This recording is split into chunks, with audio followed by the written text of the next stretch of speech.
Hello and happy Easter, and welcome to Lisa's Tell Me to My Dad Listens to This. I'm Juliet the daughter. And happy Passover, I'm Kevin the dad. So, today, we're talking about the band. So, Dad, what do we need to know? Well, we need to know that the band was first known as the Hawks, Oh, okay. who backed up American rocker Ronnie Hawkins when he moved to Canada. Hawks or Hawkins? There you go. Hawkins already had a previous version of the Hawks, which included drummer Levon Helm, whom Hawkins had met when he was in Arkansas in 1957. When Hawkins made the move to the Great White North, Helm was the only member of the Hawks who didn't drop out. Eventually, by the end of 1961, Hawkins had recruited Jamie Robbie Robertson on guitar, Richard Manuel piano, Garth Hudson organ, and Rick Danko bass. They recorded some singles with Hawkins and became known as the best rock group on the Toronto music scene. In late 1963, they all left Hawkins for a number of reasons. They were tired of playing the same songs over and over, they felt they had outgrown his music, and plus, Hawkins would find them if they brought their girlfriends to the clubs or they smoked marijuana. They were briefly known as the Levon Helm Sextet when they added a sax player, Jerry Penphone. After he left, they called themselves Levon and the Hawks, then the Canadian Squires, and then Levon and the Hawks once more. And then came Bob Dylan. Oh, boy. Hi, Bob. Hi, Bob. He was looking for a band to back him on his 1966 World Tour, which started in 1965 in the U.S. Bob either saw them play at Le Coq d'Or Tavern in Toronto or at a Jersey Shore club. So you can pick which one you want. Whichever you want to believe. At first, Bob hired only Levon and Robbie, as he already had bassist Harvey Brooks and organist Al Cooper. But 2 shows into the U.S. leg of the tour, Cooper left. Bob replaced him and Brooks with the rest of the Hawks. Then, after a few dates, Levon Helm left due to the hostile reception from audiences. This was when Dylan went electric. I mean, how dare he? How dare he? Levon was gone for 2 years, spending some of that time working on an oil platform off New Orleans. He returned to the Hawks in the autumn of 1967. Meanwhile, the rest of the band came back with Dylan, and along with Levon, they would record what later became known as the Basement Tapes. Bob had his motorcycle accident in 1966 and withdrew from the public eye. Or did he have a motorcycle accident? What? It's one of those things of like, maybe he just wanted to drop out and was looking for a reason. There was no motorcycle accident. It's just one of them urban legends. There you go. He and the Hawks would play almost daily in West Saugerties, New York. The Hawks rented a pink house known as Big Pink, and they recorded about 100 songs with Bob. They were first available in 1969 as a bootleg called The Great White Wonder. In 1975, Columbia released the Basement Tapes album, and in 2014 issued the Complete Basement Tapes, a 6-CD box with 139 tracks, as part of Bob's bootleg series. But if you don't want to wade through all that, there's also a 2-disc version. After playing with Bob, the Hawks started writing their own songs at Big Pink. When it was time to record, they still didn't have a name. They thought either the Crackers or the Honkies, but their record label, Capitol, put the kibosh on both of those. They settled on the band, as that's what everyone called them. Hey, it's Bob and the band. Okay, well, that works. Their debut, Music from Big Pink, came out in July 1968. John Simon, the unofficial 6th band member, produced it. Bob painted the My Kid Could Do That cover. All the critics but one loved it. Al Cooper and Rolling Stone wrote, "This album was recorded in approximately 2 weeks. There are people who will work their lives away in vain and not touch it." Critic Robert Christgau was underwhelmed. So was I, though it contains a few good songs, all of them which are available on 2000's Greatest Hits collection. The band went on tour. In 1969, they played Woodstock, which was practically up the street from them. And they played with Bob at the Isle of Wight Festival. They also released their second album, The Band, also known as The Brown Album. Which is kind of unfortunate for a name. Yeah, I guess it is. Can you imagine if the music had been shit? Like all the jokes that would have been made about that? Even Robert Christgau liked this one, declaring it better than the Beatles' Abbey Road. Wow, that's a statement, sir. They got their first top 40 hit with Up on Cripple Creek, making it to number 25 on Billboard. They would hit the top 40 only one more time with a live cover version of Marvin Gaye's Baby Don't You Do It, which they called Don't Do It. It went to number 34. The band co-produced this album with John Simon. This would be the last album he would produce for the band until 1978's The Last Waltz, and that would just be a co-producer credit. Eric Clapton and George Harrison both said these first two albums influenced their musical directions in the late 60s and early 70s, particularly George's song, All Things Must Pass.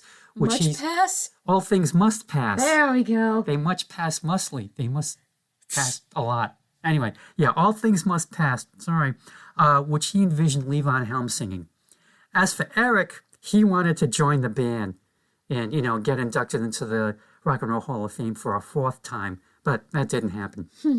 Todd Rundgren, of all people, produced 1970's Stage Fright, which was seen as a letdown from the previous two albums, and I think they lost something when John Simon stopped producing them for that period. Robbie Robertson was writing almost all the songs at this point and taking a firmer hand in guiding the group. Levon thought Robbie was being authoritarian. Robbie's response was that, well, if Levon, Rick, and Richard weren't addicted to heroin, maybe this wouldn't have been an issue. Could be. Ouch. They put out more albums, including Bob's first live album, Before the Flood, which documents their 1974 tour. Robbie was getting tired of touring. Plus, the band's commercial fortunes were declining. They were playing theaters and small arenas. He urged the band to retire from live performing after staging a farewell concert at San Francisco Winterland Ballroom. It was on Thanksgiving, and believe it or not, turkey dinner was served to all 5,000 audience members. Damn, I want to go. Well, that was back in 1970s. Yeah, but that sounds nice. You get dinner and a concert. There you go. Dinner and a show. There you go. And you didn't have to even be a senior citizen.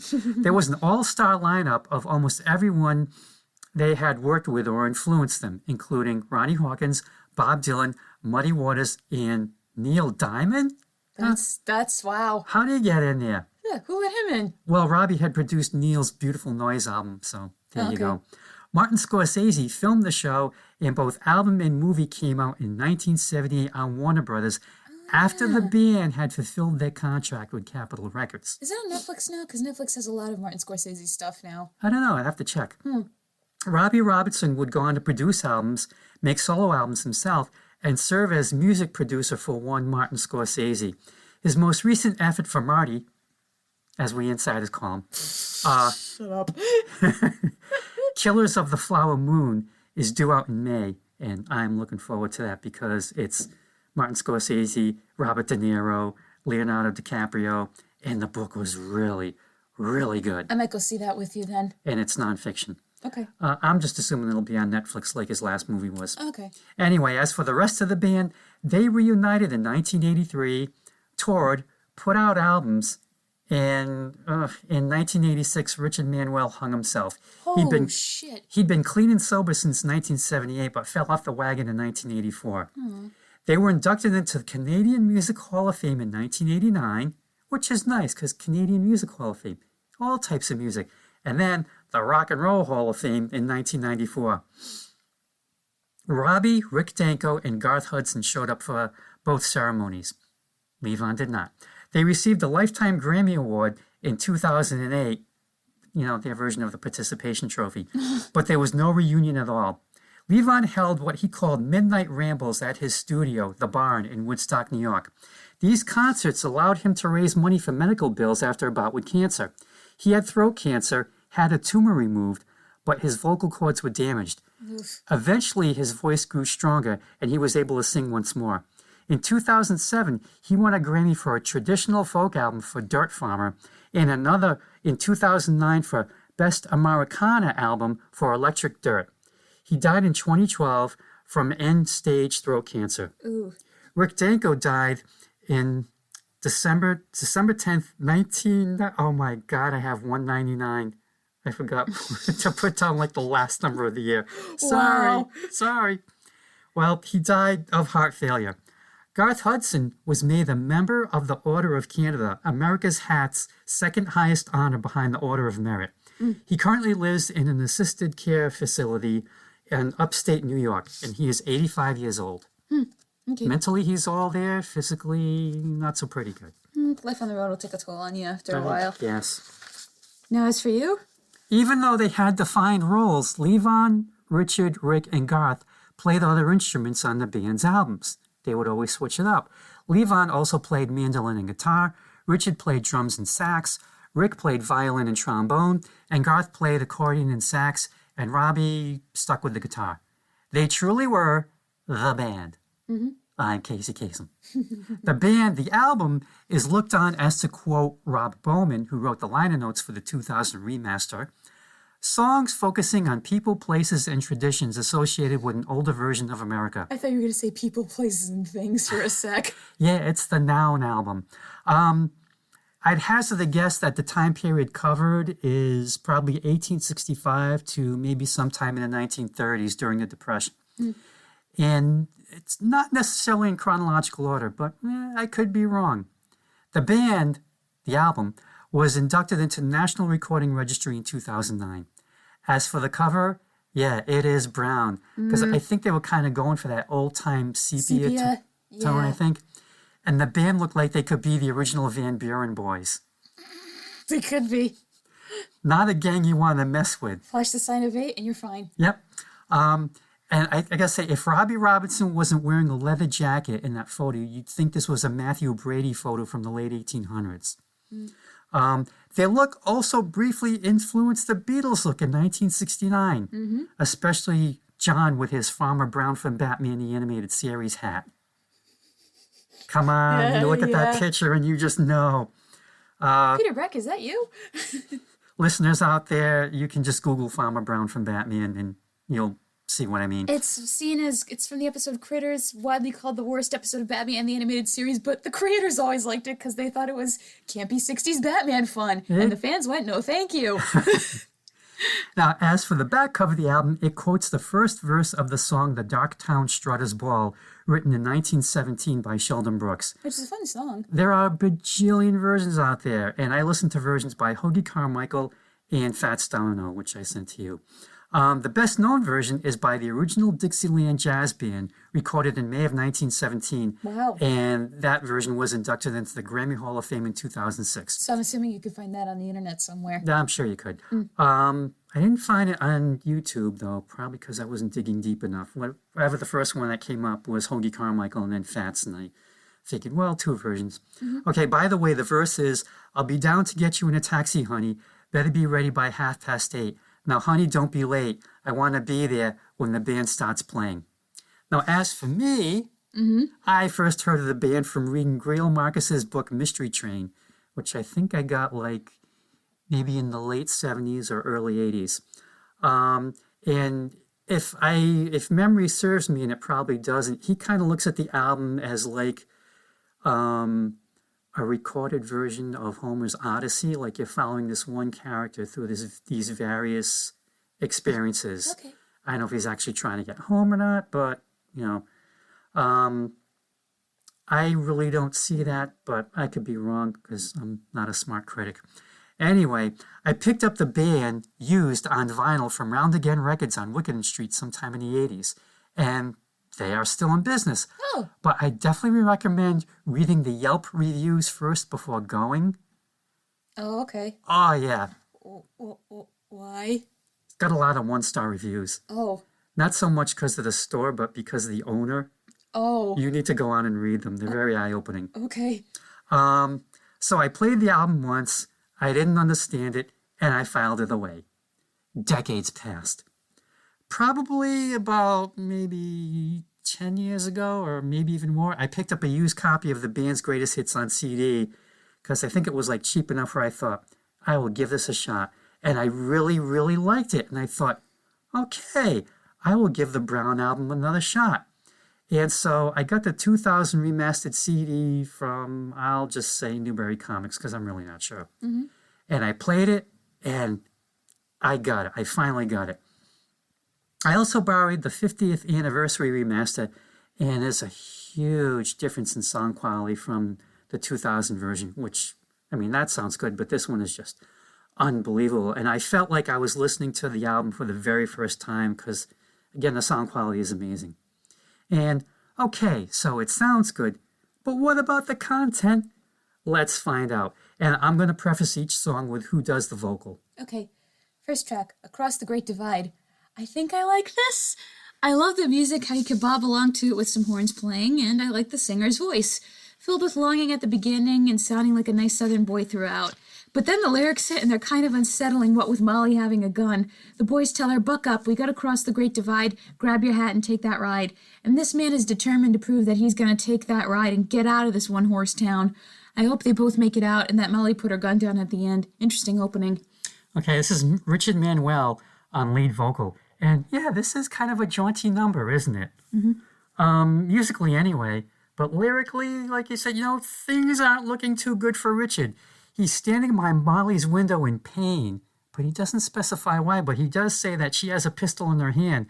So maybe she shot him, like maybe nicked him, because he's still able to stand. Grazed. Yeah. Yeah, grazed, thank you. Or she's about to shoot him, and he's begging her to understand him the best she can. He's on his knees like, hey, wait, baby, calm down.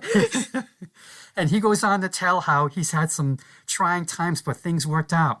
And near the end, though, he tells how the harvest moon is shining, a wary sign for all. Why? Because that equals extra work. Because, according to the Old Farmer's Almanac, it defines the harvest moon as the full moon closest toward the autumnal equinox, which is around September 22nd. The moonrise comes right after the sunset, resulting in bright moonlight early in the evening. And it was traditional for farmers and their crews to harvest their crops because they ain't going to harvest themselves. So Richard's getting ready to leave, and he tells Molly her time will come, but tell him what she done with the gun. So he might not be going anywhere because it could be like, he opens that door and she's got the gun again. Surprise, motherfucker. Now, as for the Great Divide, what is it? Many theories abound. Is it men versus women? North versus South? Love versus hate? Work versus bumming around? How about being free versus being tied down? You decide, folks. Could be all of them. Could be something else. I don't know. Or, I did a little digging, it could be the geographic one that runs from Alaska through South America. Part of it goes through Colorado, which actually has a sign marking the Pacific and Atlantic watersheds at Rabbit Ears Pass. And you can check it out on coloradoencyclopedia.org. Hi, Peg. Anyway, a fun opener. Next track, Rag Mama Rag.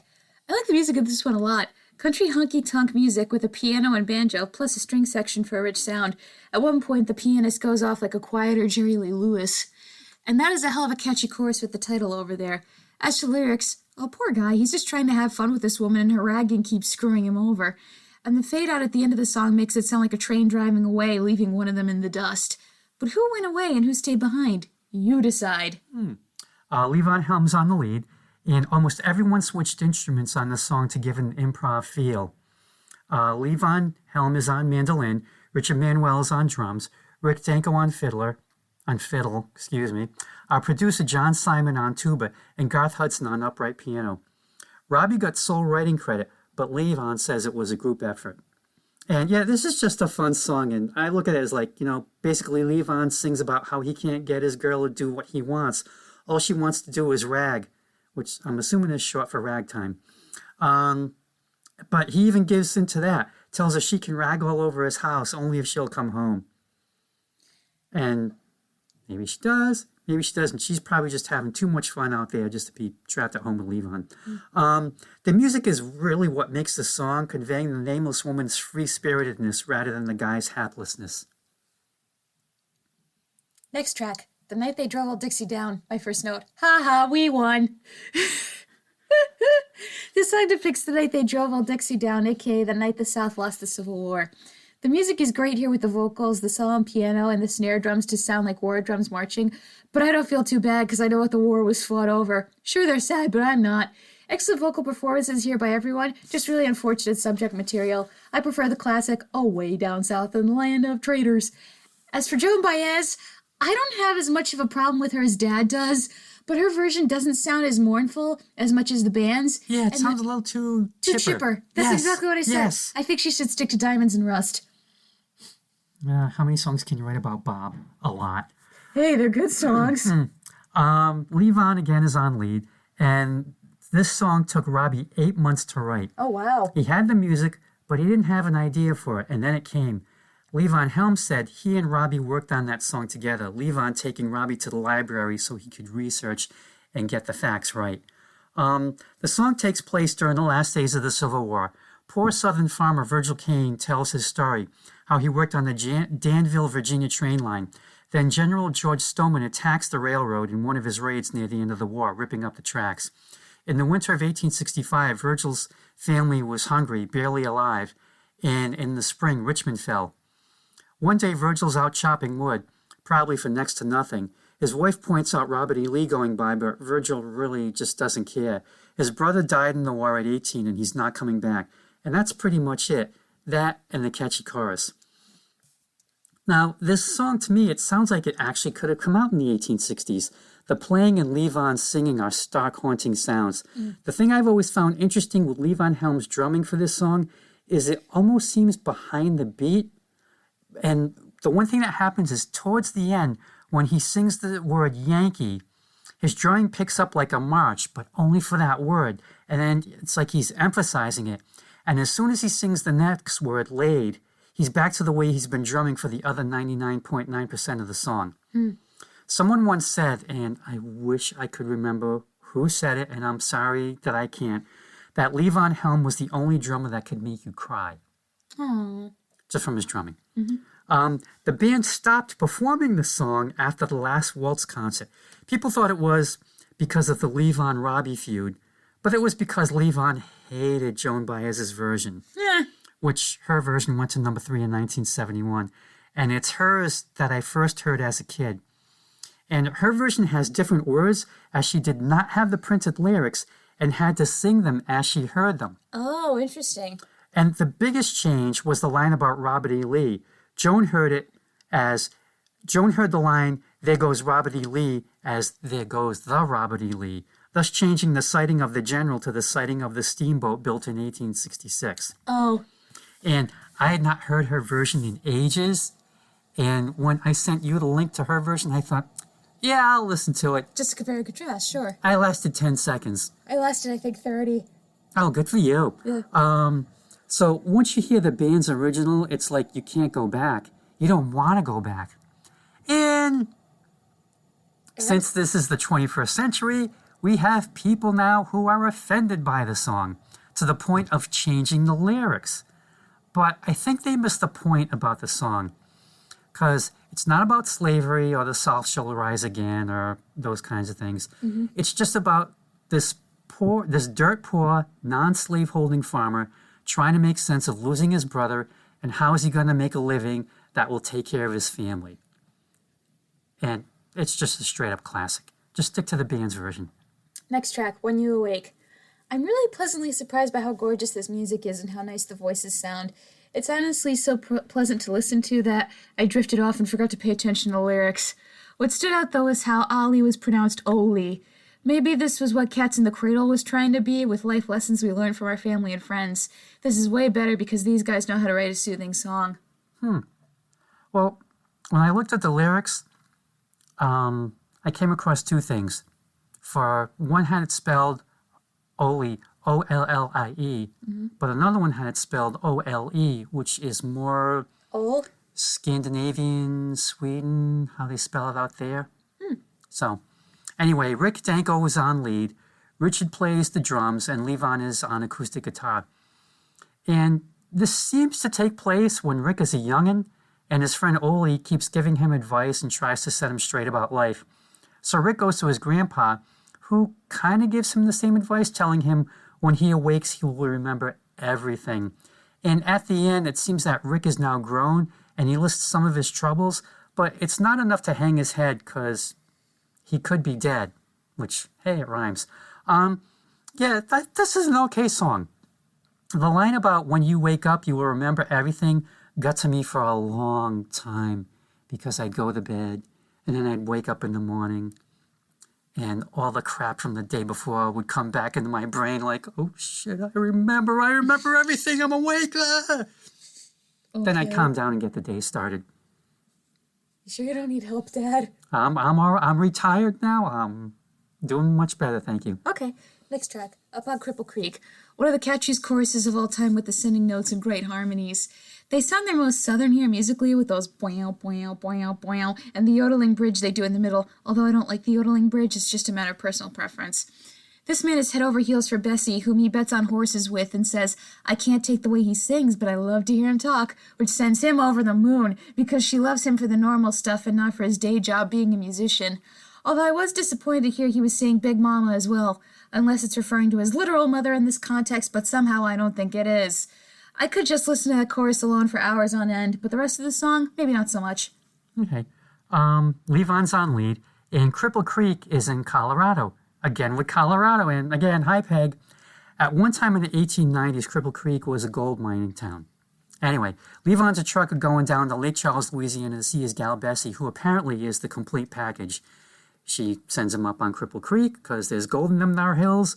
She defends him. She mends him. And yeah, Levon sings about them going to the racetrack. He wins. He gives Bessie half his winnings. And what does she do? She tears them up and throws them in his face just for a laugh, which he finds humorous. He responds by saying, and I quote here, he'd love to see her dip her donut in his tea. Yeah. The mine reels. Plus Dunkin' Donuts, I'm sure, could probably do something with that. And they go back to her place and listen to Spike Jones on the box. And that's when she says she can't stand the way he sings but loves to hear him talk, which just cracks up Levon. Yeah, buddy, Spike. So he's back out on the road, but this type of life is getting old. So he thinks about calling up his big mama, which could be one of two things I learned. One is, yeah, it could be his wife, or, get this, his dispatcher, which is a CB radio term. Oh, okay. And it probably still is a CB radio term. Let's go with that one then. But either way, he's tempted to see Bessie again. The wah-wah sound, that's Garth Hudson playing a clavinet, which is an electric clavichord with a wah-wah pedal, which you would hear something similar not too far later with Stevie Wonder playing one on Superstition. Oh, okay. And it has yodeling, yes, yodeling. Messy yodeling, but still yodeling. And I think easily this is the band's funnest song, and it's the funnest song on the record. Next track, Whispering Pines. Shh. Okay. They're whispering now. All right, very melancholy song. Just from those opening notes, you can hear the aching. His love is gone, and he prays that she's safe. He knows he won't see her again, but still hopes and waits.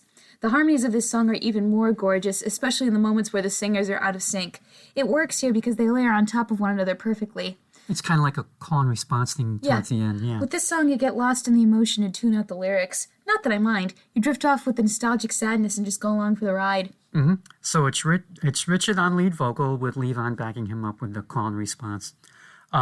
Richard got a songwriting credit on this as he came up with the melody and the vocal line, but no lyrics. Robbie came up with those. To me, this is like one of the loneliest songs in the world.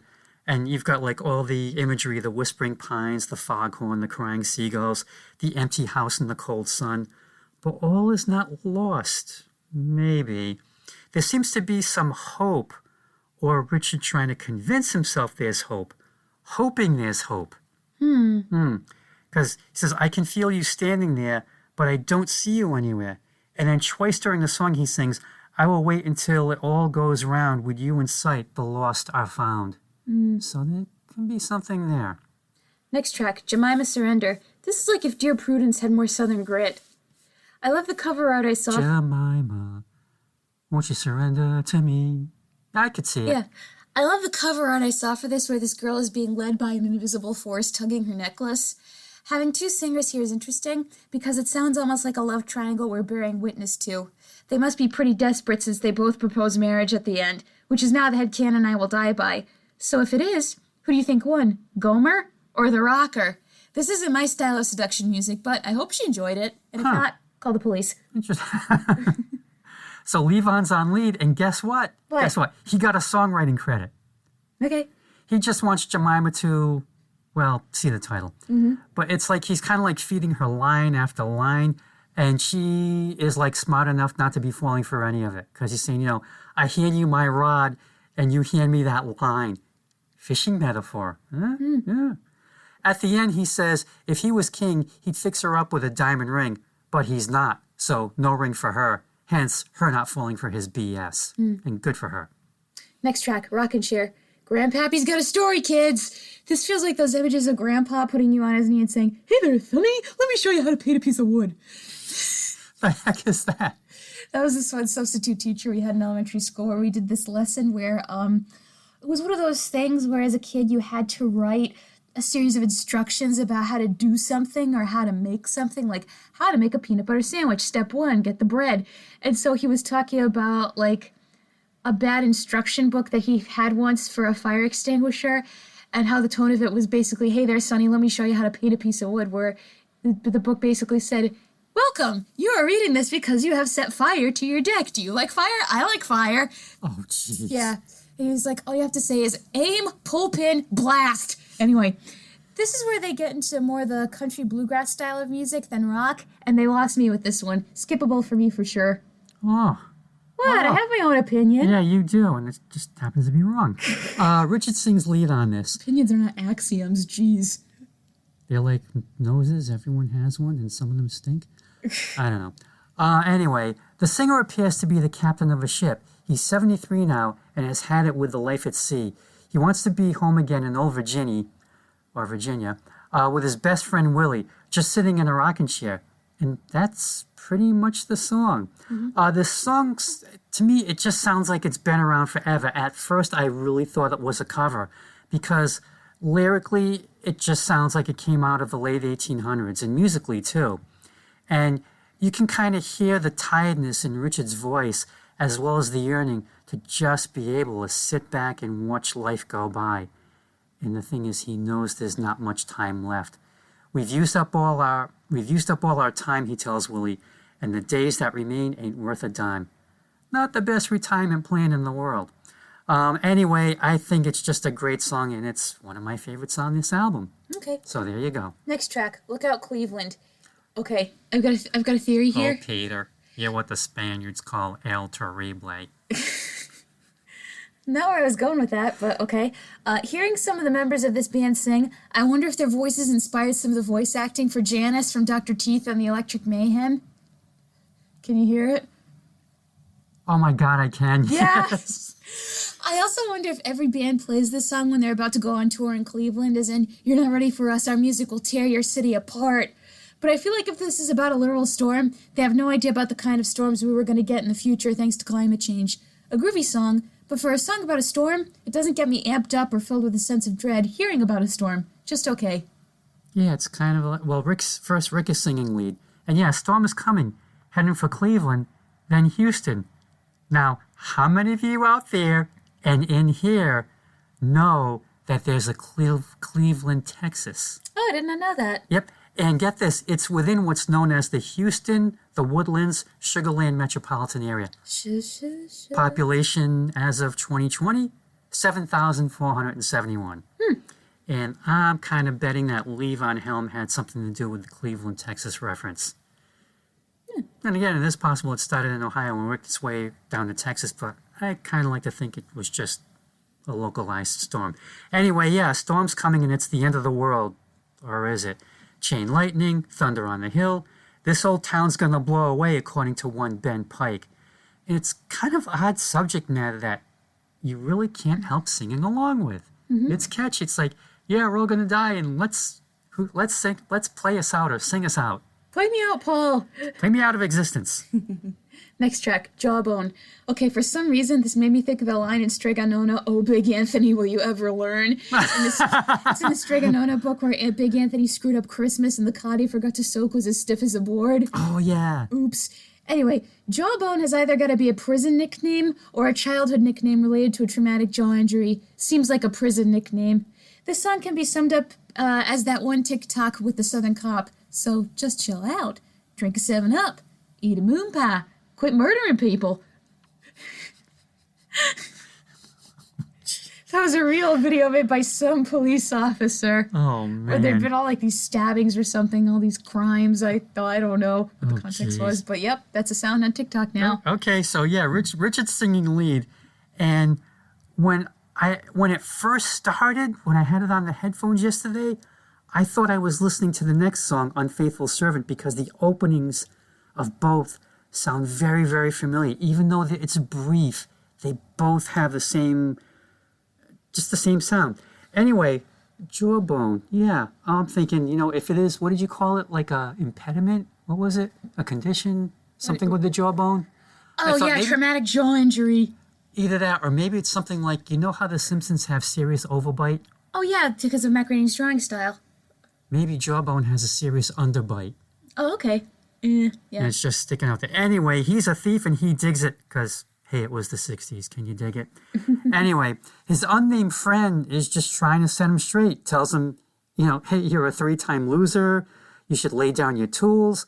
Why can't you just go home? But then his friend sings, oh, Jawbone, where is it you belong? And maybe that's the thing. Maybe no one knows where he belongs. Does he belong in jail? Just be a life constantly on the run? And, this isn't to excuse Jawbone's activities. Don't steal, listeners. Okay, just don't. Anyway, like I said earlier, Jawbone's response after each verse is, I'm a thief and I dig it. Bad, Jawbone. Bad. Next track, The Unfaithful Servant. Oof, an adultery song that brings references to God into it. Ouch. Very somber and solemn. Feels like the pastor chewing out a member of his flock after the wife comes crying in the rectory. What are some other songs about adultery you can sway to? Let us know in the comments. It's nice to have a song that shows the sadness of adultery, not just from the people in the relationship, but from those people's loved ones. And you do feel sad for him as he realizes the parts of his life he's going to have to say goodbye to now that he's cheated on his woman. The string section and the guitar are the perfect wistful touch at the end, too, leaving you with the sadness and regret of it all. Okay, Rick is singing lead, and believe it or not, this is the only song on the band that has a solo vocal performance. And I thought, wait a minute, what about Rag Mama Rag? And I went back and listened to that, and I'm listening. It's just all Levon until towards the end, someone else joins in. I'm like, oh my God. Yeah, it is the only solo performance. And it kind of makes sense because I don't think it would have worked with background vocals or having a co-lead. It would have detracted from Rick's soulful performance. And I'm not even sure that's the right word. But you listen to Rick singing and it's like he just feels every word. But it's not like he's emoting. It's just a very understated delivery. And maybe regret is a better word. As opposed to like he's not coming from a point of view as like, oh, why'd you have to go do that for? It's kind of like, oh, I'm really sorry. Yeah. And there are a couple of possibilities as to who Rick is supposed to be. I mean, one is, he's just a friend of the servant and he's just trying to lend support. And the other, and more scandalous, is he's the master of the house who may have had an affair with the servant, and she went and told the lady of the house. Uh-oh. Straight out of the start of Anna Karenina. Kinda, yeah. Yeah. And this is another one of my favorite songs on here. And also, this song had a huge influence on George Harrison's solo work, from the chord structures to the singing, even to the horn arrangements. I can hear that. But I like your theory, too, that it's, just... the preacher and he done wrong. And, Shame on you. You need to hit the road and think about what you done did. Final track, King Harvest. Oh boy, back in country bumpkin land. It's harvest season and it smells like it too. This song is very southern, and I realized I would have loved to have heard a dark version of this track played in Over the Garden Wall. You know that scene where Wirt and Greg are in the town with the skeleton pumpkin people? I could kind of see that. That would have worked. I think that would have been interesting. A track that will resonate with Southerners more than me. And also farmers more than me. We have farmers up north, too. We do. They're everywhere. Richard sings lead, and it's a poor farmer joins an unnamed union after having had bad luck. A dry summer so bad he wound up on Skid Row. His barn burned down. His horse went mad. So he joins the union thinking, this'll save my day and my life and all that sort of thing. And she's so good to him. And he's bound to come out on top. But then the union man says, if they don't give us what we like, that's when we got to go on strike. So, no money in the possible future, maybe. Uh-oh. And the thing is, like you said, corn in the fields is referenced twice. And so I thought, well, maybe the former farmer is now a harvester or maybe a sharecropper or something. And I get the impression that that corn is just sitting there and it's waiting to be picked, but these guys are on strike.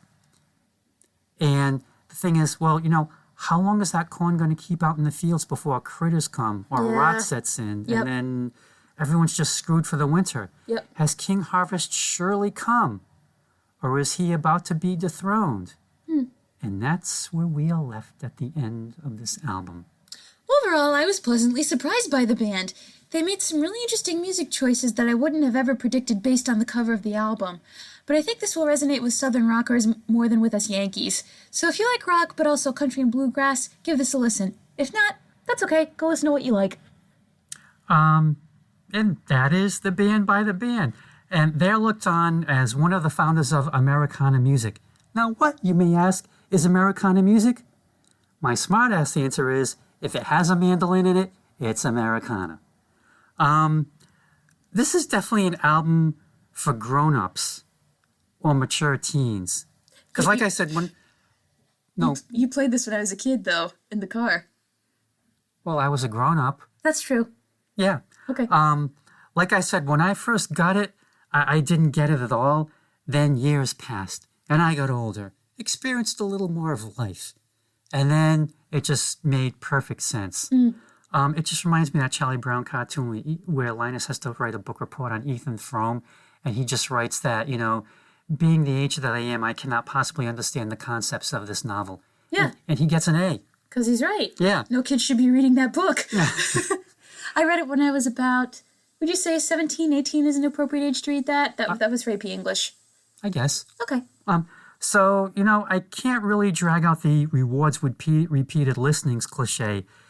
It either hits you or it doesn't, and maybe that just depends on your age. This album and a best of are all you really need by the band. Sorry, Big Pink. All right, as always, if you enjoyed this episode of My Dad Listens to This, like, comment, subscribe, and all that jazz, because remember, the more you interact with the video, the greater of a chance we have of appearing on the YouTube homepage. If you follow me on homepage. If you follow me on social media, I post the episodes there. If you are friends with my dad, shoot him an email and he can send an episode right to your inbox. And as always, if you really appreciate what we do, leave us a nice little tip in the tip jar on Ko-Fi. As always, thank you for listening to the latest installment of My Dad Listens to This. We'll be back next time with another album to nitpick and gripe about. Dad, anything you want to say before we sign off on this Easter Sunday? Yes, to rip off Gertrude Stein, the band is the band is the band is the band. Happy Easter, everybody!